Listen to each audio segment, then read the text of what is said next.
the framework or GIS is probably mostly rooted by part of geospatial technologies, and at high school you have several ways how to deal with GIS.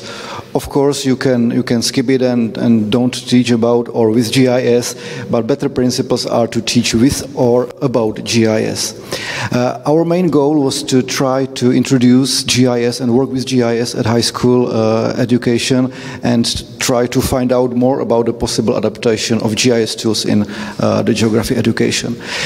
To reach the goal, we designed 10 lectures reflecting the basics of installation of QGIS through the setting up the projects, creating new layers to application of user skills and of the reflections.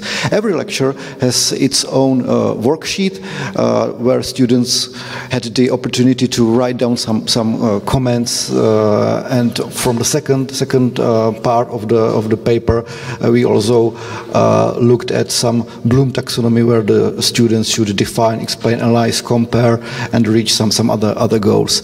Our research is a typical example of mixed methods, so we use the quantitative research from observation done by teacher through the surveys, questionnaires, and also the qualitative research methods like the interviews with students where we ask them what they would to do with the GIS, how did we went with our teaching and what could be done better.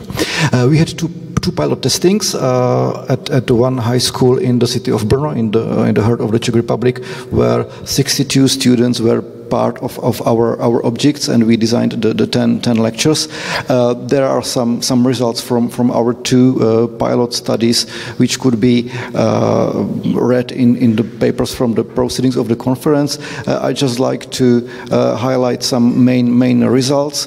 We prepared for the students we prepared two outputs for the students. There's a student workbook consisting of 40 pages covering all 10 QGIS lectures, and there's also a special manual for teachers how to deal with GIS with some educational tips and tricks, how to integrate GIS to their teaching.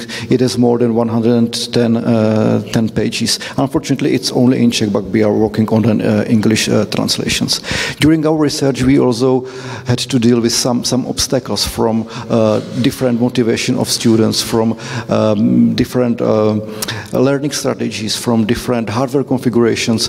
I mean that no one would like to wait for starting the application more than several seconds. So all of the setbacks we described in our research, and the results or the findings which we gained says that students who work with GIS during the lessons and who had a good motivation and had a well-working computers did better, but there are some big but, which means that we don't have enough data. We just did two pilot testings, so instead of some hard results, we defined some let's say recommendations or principles, starting from the fact that theory needs to be explained and practices to creating or selecting topics in geography education which is attractive for students which would like to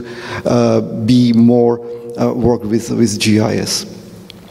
Here are some pictures from our pilot testings, and our conclusion is, first of all, we should say that we need to look at the research with a big criticism, because we do not have enough data.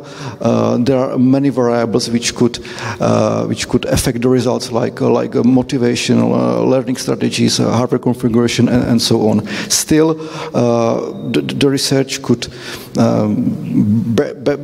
bring some outcomes which are deeply discussed in the paper. That's all for me. Thank you very much for your attention.